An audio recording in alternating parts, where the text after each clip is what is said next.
Once upon a time, there was a young prince named Zain who lived in a beautiful kingdom. He was kind, brave, and handsome, but he was also very lonely. He longed to find his true love, but he had never met anyone who could capture his heart. One day, he decided to go on a journey to explore the world and seek his soulmate. He packed his bags and mounted his horse and set off towards the horizon. He traveled through many lands, meeting different people and having various adventures, but he still could not find the one he was looking for. One night, he came across a dark forest. He was about to turn back when he heard a sweet voice singing in the distance. He followed the sound, and soon he reached a clearing where he saw a beautiful girl sitting by a pond. She had long black hair, fair skin, and bright green eyes. She was wearing a simple white dress, and she had a crown of flowers on her head. She was the most enchanting creature he had ever seen.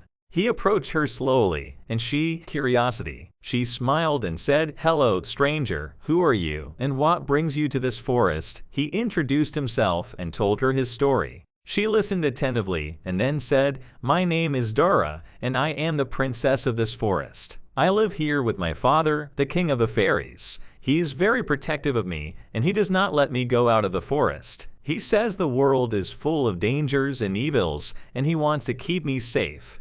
But I have always dreamed of seeing the world and finding my true love, just like you." They felt an instant connection, and they started to talk for hours. They shared their hopes, their fears, their joys, and their sorrows. They laughed, they cried, they sang, and they danced. They fell in love. They decided to run away together and see the world as they wished. They packed some food and clothes and sneaked out of the forest. They rode on Zane's horse and headed towards the sunrise. They were happy and free, but their happiness did not last long. The king of the fairies soon found out that his daughter had eloped with a human prince. He was furious and heartbroken. He summoned his army of fairies and chased after them.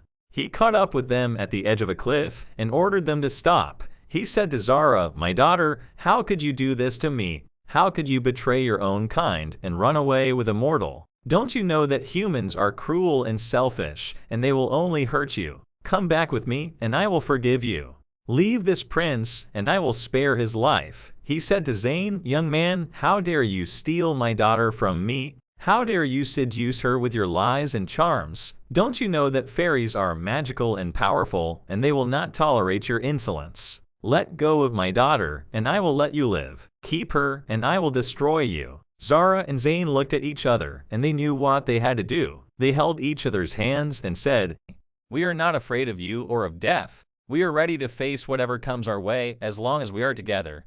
They kissed, and then they jumped off the cliff. The king of the fairies was shocked and saddened. He realized too late that he had lost his daughter forever. He regretted his anger and his pride. He wished he had been more understanding and more loving. He wept, and he left. Zara and Zain did not die. They were saved by a giant eagle who was a friend of the fairies. He carried them to a faraway land where they lived happily ever after.